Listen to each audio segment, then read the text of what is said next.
प्यारे मित्रों, आज कुछ प्रश्न है जिस पे हम चर्चा करेंगे। जिसमें पहला प्रश्न है, एक ओंकार सतनाम सत श्री अकाल, जो बोले सो निहाल। गुरुदेव, इन वचनों का अर्थ बताने की कृपा करें। ये वचन ही नहीं, ये सिख धर्म के महामंत्र हैं, बहुत बड़े मंत्र, एक एक वाक्य महामंत्र है। अगर आप इसको ध्यान से देखोगे, ध्यान से सुनोगे, तो इसमें आपके अनुभव की झलक मिलेगी। जो आप अनुभव करते हो, जो आप ध्यान करते हो, ध्यान से जो आप विज्ञान बनाते हो, जो समझते हो, उसकी पूर्णता इसमें आपको मिलेगी। इसमें 3 सूत्र हैं जिस पे हम चर्चा करेंगे। पहला सूत्र आपने लिखा है, एक ओंकार सतनाम, यानी कि ईश्वर एक है और उसका नाम सत्य है। ये बहुत बड़ी बात है। ईश्वर एक है, उसका नाम सत्य है। क्या ये हम बौद्धिक ज्ञान से कह सकते हैं? ये बौद्धिक ज्ञान से नहीं कहा जा सकता है कि ईश्वर एक है, उसका नाम सत्य है, जब तक कि उस एक का अनुभव न किया गया हो। सिर्फ ये वचन ही नहीं है, ये हमारे अनुभव की कसौटी है, हमारे अनुभव के सूत्र है। जिन्होंने सत्य को जाना, नानक जी ने सत्य को जाना, गहराई में गए, सत्य का अनुभव किया, ओंकार का अनुभव किया, एक ओंकार सतनाम, उस ओम का अनुभव किया, उस परम सत्य का अनुभव किया, उस नाद का अनुभव किया। सिर्फ समझने के लिए नहीं, ये कह नहीं दिया। नहीं तो आप देखते हो जितने लोग हैं, जितने धर्म की बातें करते हैं, अलग अलग ईश्वर की बात कर रहे हैं, लेकिन उन्होंने कहा एक ओंकार सतनाम, एक सत्य है, ओंकार है, ईश्वर एक है, सत्य है वो। तो ये बिना अनुभव के नहीं आ सकता है। जब एक है तो बात ही खत्म हो गई और बातों पे विराम लग गया, पूर्ण विराम लग गया कि क्या और भी सही हो सकता है? नहीं, क्योंकि ये परम अनुभव से आया है। ये उस परम चेतना की बात करी जा रही है, उस परम कॉन्शियसनेस की बात करी जा रही है, उस परम नाद की बात किया जा रहा है, जो सदा बचता रहता है, जो सदा मौजूद है, जो आपका स्वभाव है।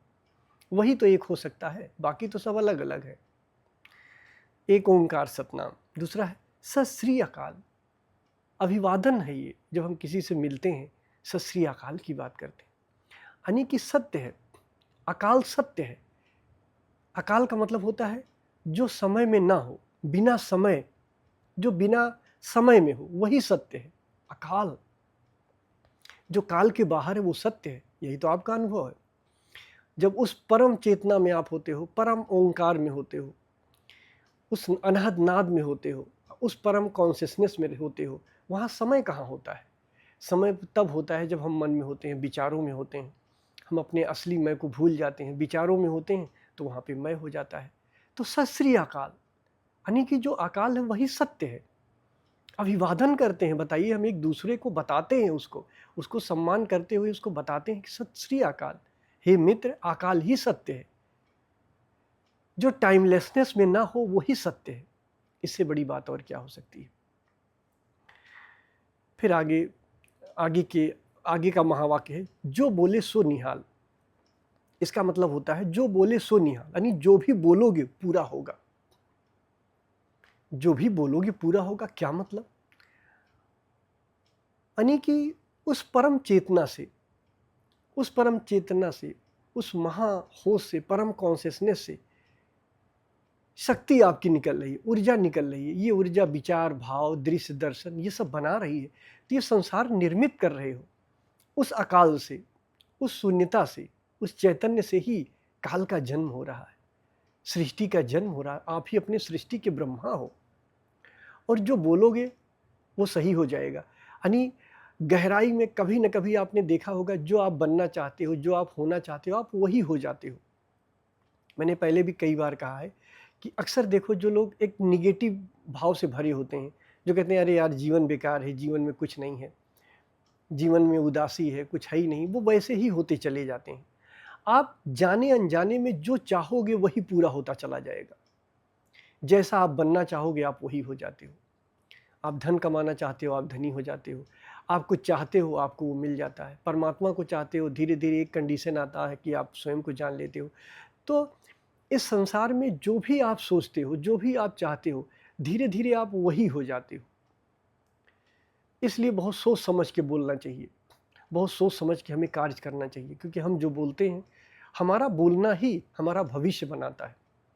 परिणाम जो आने वाला होता है हमारे विचारों से ही होता है। जो हम बोलते हैं, जो कहते हैं, यानी कि जो हम विचार पैदा करते हैं, जिन विचारों से हम ग्रसित रहते हैं, जिन विचारों को लेते हैं, जो कहते हैं, जाने अनजाने देर सबेर हम वही हो जाते हैं। इसलिए ऐसे देखो, जो बहुत ही विधायक से भरा व्यक्ति होता है, एक पॉजिटिविटी से भरा होता है, एक पूरा उसका आरा ही अलग होता है, वो एक पॉजिटिव होता चला जाता है।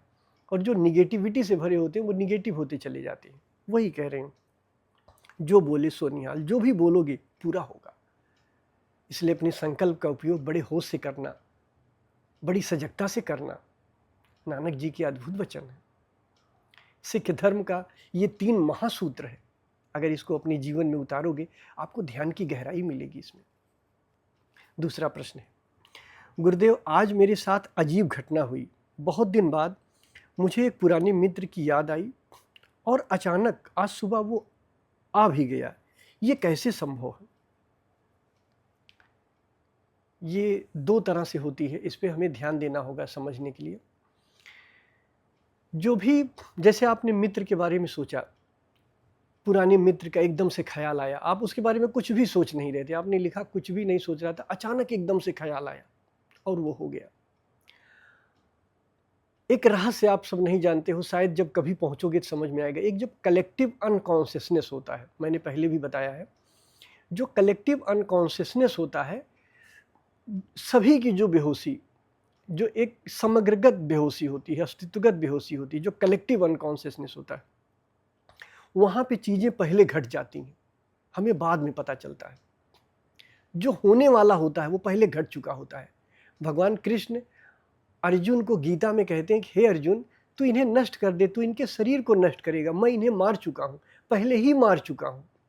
तो कृष्ण उस कलेक्टिव अनकॉन्शियसनेस से बता रहे हैं, वहाँ से बता रहे हैं कि मैं पहले ही इनको मार चुका हूँ, यानी कि वो घटना पहले ही घट गई है, वो मित्र पहले ही चल चुका था।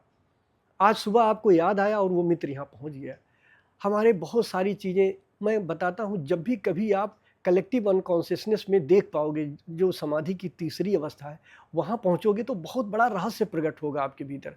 आप ये जान जाओगे कि हमारे जीवन में जो कुछ भी होने वाला होता है वो पहले ही घट चुका होता है, बाद में हमें पता चलता है।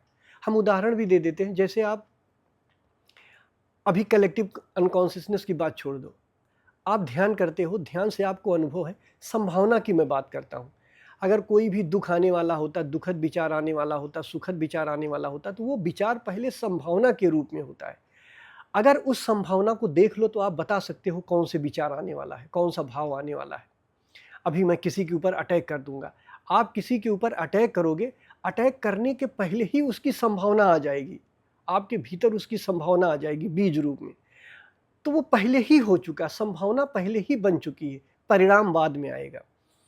ऐसे ही अस्तित्वगत जो चैतन्य है, कलेक्टिव अनकॉन्शियसनेस है, वहाँ पे भी घटना पहले घट चुकी है, बाद में उसका परिणाम आता है। अगर कोई विषम परिस्थिति आने वाली है, हमारे जीवन में कोई बहुत बड़ा प्रॉब्लम आने वाला है, तो दरअसल वो प्रॉब्लम पहले ही घट चुका है।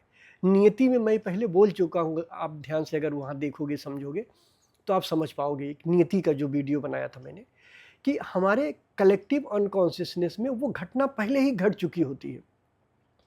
अब यहाँ आप नियंता बन जाते हो, कहाँ पे? आपके भीतर जब कोई संभावना पैदा होती है तो आप देख के उसको विसर्जित कर सकते हो, ठीक है। लेकिन अगर आप ध्यान नहीं आता है, आप ध्यान नहीं करते हो, उसको देख के विसर्जित नहीं कर सकते हो, तब तो भाई संभावना तो घट चुकी है ना आपके भीतर। अब मान लीजिए आपके अंदर कोई एडिक्शन हुआ, एल्कोहल का विचार हो गया आपके मन में, या कोई ड्रिंक करने, कुछ भी आप एक विचार आया, क्रोध का विचार पैदा हुआ, जिससे अभी आप किसी का सर फोड़ोगे, तो पहले संभावना तो उसको बन जाती है ना, बाद में परिणाम आता है। वैसे अस्तित्व में भी जब आपके साथ कोई भी विषम परिस्थिति आती है तो वो पहले घट चुकी होती है, आपको बाद में पता चलता है। तो अब यहाँ एक प्रश्न उठता है कि क्या अगर हम उस कलेक्टिव अनकॉन्शियसनेस में उसको देख ले जाएं तो क्या हम रोक सकते हैं? चीज़ों को रोक नहीं सकते हो, तब ये भी घट चुका है कि जो परिस्थिति आएगी आप उसे रोक नहीं पाओगे, वो हो ही जाएगी। जैसे आपने सुना होगा, वाल्मीकि जी थे, तो वाल्मीकि जी को पता था कि अगर भगवान राम सीता जी की परीक्षा लेंगे आज महल में, तो सीता जी धरती में समा जाएंगी, चली जाएंगी, हम सबको छोड़ के चली जाएंगी। वो जानते थे, और ये भी जानते थे भगवान राम उनकी परीक्षा लेंगे। फिर भी उन्होंने बहुत प्रयास किया, वाल्मीकि जी बहुत कोशिश की, बहुत कसम खाए रघुनंदन से कि हे प्रभु, हे नारायण, जो माँ सीता है वो पवित्र हैं, शुद्ध हैं, आप उनकी परीक्षा ना लीजिए, अपना लीजिए उन्हें। लेकिन भगवान राम नहीं माने, क्योंकि वहाँ की प्रजा नहीं चाहती थी, तो नहीं माने, तो परीक्षा लेना पड़ा और माँ सीता समा गई। अब वाल्मीकि जी ये पहले ही देख चुके थे, कलेक्टिव अनकॉन्शियसनेस में ये घटना देख चुके थे, फिर भी प्रयास किया। क्यों? क्योंकि वो जानते थे, देख चुके थे, लेकिन उनको ये भी पता था कि मैं रोक भी नहीं पाऊंगा। यही नियति है, घटना पहले ही घट चुकी है, और आप देख भी अगर लो कि ये घटना ये घट गई है, अभी ये परिस्थिति हमारे जीवन में आने वाली है जो बहुत खतरनाक है, आप ये भी देख लोगे, पर इस परिस्थिति को मैं रोक भी नहीं पाऊंगा, या रोक पाओगे तो भी देख लोगे कि मैं रोक लूंगा, दोनों संभव है। पता चल जाएगा आप इस परिस्थिति को रोक पाओगे कि नहीं रोक पाओगे। ऐसे ही कलेक्टिव अनकॉन्शियसनेस में ये घटना पहले घट जाती है, बाद में परिणाम आता है। तो जब आपका मित्र चला तो ये अनकॉन्शियस में घट चुका था, उसके भीतर अचेतन में विचार आ चुका था कि मैं जा रहा हूँ, पहले ही वो घट चुका था। आप बाद में जाने तो घटना घट गई। एक ये तरीका होता है। एक तरीका ये होता है कि हम संप्रेषित कर देते हैं।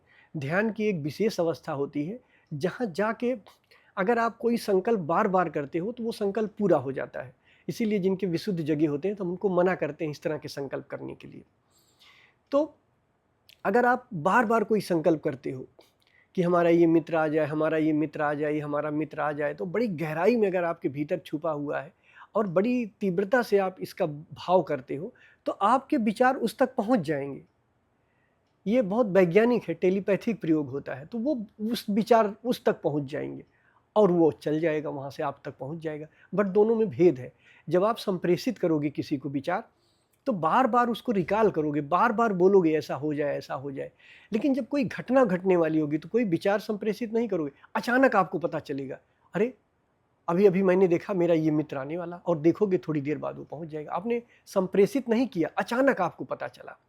अब यहाँ वो भगवान कृष्ण की बात सही होगी, जहाँ उन्होंने कहा है कि मैं पहले ही काम कर चुका हूँ, इसका तो इसका वो कारण बन जा। घटना मैं पहले ही कर चुका हूँ, पहले ही मार चुका हूँ कौरवों को, तुझे बस इसका वो बनाना चाहता हूँ, तुझे क्रेडिट देना चाहता हूँ, क्रेडिट ले ले, बस खत्म बात।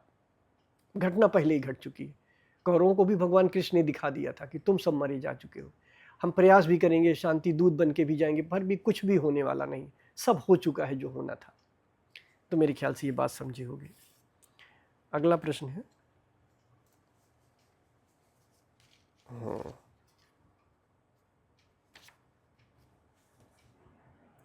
हाँ, ये भी बड़ा अच्छा प्रश्न है, ध्यान से इसको सुनिएगा। गुरुजी, अहंकार का कारण क्या है?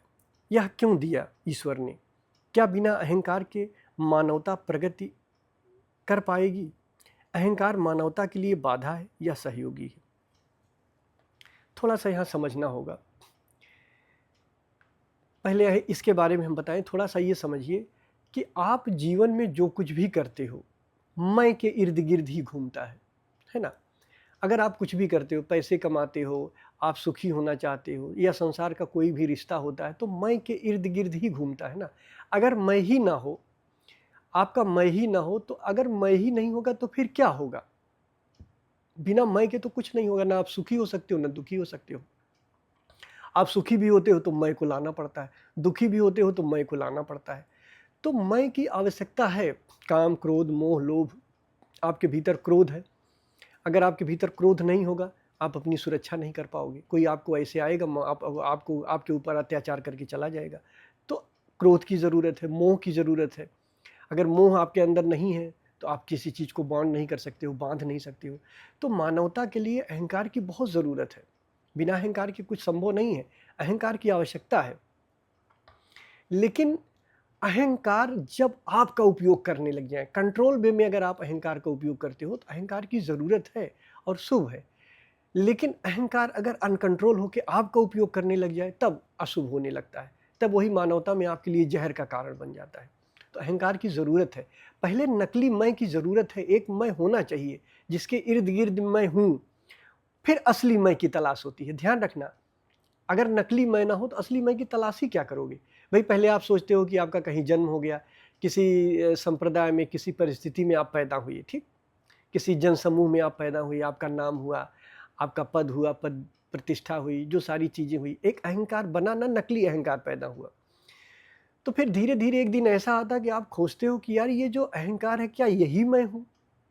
तब आपको पता चलता है कि नहीं यार, मेरा ये रियल सेल्फ नहीं है। फिर असली सेल्फ की खोज करते हो, लेकिन कब? जब नकली सेल्फ आप जान लेते हो अपना, कि भाई मेरे भीतर अहंकार है। अहंकार का मतलब कि चेतना बेहोशी में जो और कुछ अपने आप को समझने लग जाती है कि मैं डॉक्टर हूँ, मैं इंजीनियर हूँ, ये मेरी प्रतिष्ठा है, मेरी पत्नी है, मेरे बच्चे हैं, ये मेरा रिलेशन है, ये मैंने कमाया है। तो ये जो मैं ये सब घूम रहा है, यही अहंकार है। तो ये बहुत ज़रूरी है पहले मानवता के लेवल पे, क्योंकि अगर मनुष्यता के लेवल पे अहंकार नहीं है तो फिर किसको विसर्जित करोगे? फिर आप कैसे जानोगे कि असली अहंकार क्या है? पहले तो भ्रम को पैदा होना चाहिए ना। भ्रम क्या है? पहले अंधेरे को पता चलेगा ना आपको, तभी तो उजाला पता चलेगा। अगर अंधेरा ही नहीं पता है तो उजाला कैसे पता करोगे आप? समझो ना बात को। अंधेरा होगा तभी प्रकाश का पता होगा, और अंधेरा ही नहीं तो प्रकाश का कैसे पता चलेगा? ऐसे अगर अहंकार ही नहीं है तो परमात्मा को जानेगा कौन? तो अहंकार होना बहुत ज़रूरी है। अहंकार होगा, फिर एक दिन पता चलेगा अरे यार ये तो नकली है, असली मैं तो कुछ और है। जानवरों को देखो ना, जानवरों में अहंकार नहीं होता। जानवर ये नहीं कहता कि मैं छोटा हूँ। अब आपने सुना है डॉगी को या किसी एनिमल कहते हुए कि मैं बड़ा हूँ, तू छोटा है ना? नहीं, भले वो डॉगी महल में रहता हो, लेकिन अगर बाहर जाता है, गली स्ट्रीट वाली डॉगी को देखता है, तो क्या उससे कहता है, अभी मैं महलों में रहता हूँ, मैं बड़े अच्छे-अच्छे खाने खाता हूँ, है ना? पचासों हज़ार मेरे ऊपर खर्च होता है। तेरे ऊपर क्या खर्च होता है? तू तो गली मोहल्ले में भाग रहा है। तो जानवर कहता है कुछ ऐसा? जानवर एक ऊर्जा की तरह रहता है। जब उसको भूख लगी तो एक एनर्जी एक्टिव हुई, एक जानवर को गया, खा लिया, फिर बैठा है, फिर उसको डाइजेस्ट कर रहा है। पर उनके भीतर अहंकार नहीं होता, मैं नहीं होता है। इंसानों में मैं होता है। इसीलिए इंसानों की गरिमा है कि वो परमात्मा को पा सकते हैं। जिसके भीतर मैं का आभास है, मैं का भान है, वही असली मैं को पा सकता है। जिसके भीतर मैं का ही भान ना हो तो असली मैं को कहाँ से पाएगा? तो जानवर कभी मुक्त नहीं हो सकता। क्यों? क्योंकि उसके पास मैं है ही नहीं, अहंकार है ही नहीं। तो अहंकार नहीं तो मुक्त कैसे होगा? अंधेरा नहीं तो प्रकाश आएगा कैसे? तो आपने लिखा है गुरुजी अहंकार का क्या कारण है? यह क्यों दिया गया ईश्वर ने? क्यों दिया है ईश्वर ने? तो अहंकार का कारण है। आपको मनुष्य बनाया है।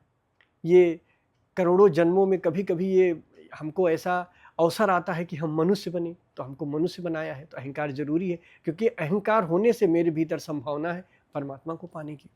क्या बिना अहंकार के मानवता प्रगति कर पाएगी? नहीं। मनुष्यता के लिए अहंकार की बहुत ज़रूरत है, लेकिन जब अहंकार बेतरतीब हो जाता है, निरंकुश हो जाता है, आप ही का इतना उपयोग करने लगता है कि आपको पागल बना देता है, तो वो खतरनाक हो जाता है, फिर वो रावण बन जाता है। अगर एक बैलेंस में, एक स्थिरता में अहंकार है, तो आप अहंकार का उपयोग काफ़ी हद तक कर लेते हो, ये शुभ है, बहुत अच्छा है। अहंकार मानवता के लिए बाधा या सहयोगी? तो सहयोगी है। मनुष्यता के लिए सहयोगी है। आत्मरक्षा के लिए अहंकार की ज़रूरत है। काम, क्रोध, मोह, लोभ, ये सब की आवश्यकता है। अहंकार की ज़रूरत है। अपना विकास करने के लिए, प्रोग्रेस करने के लिए इसकी ज़रूरत है, और यही आपको गरिमा देता है परमात्मा तक जाने का। तो मेरे ख्याल से मेरी बात समझे होंगे। फिर भी अगर कुछ कन्फ्यूज़न हो तो आप ज़रूर लिखिएगा। धन्यवाद।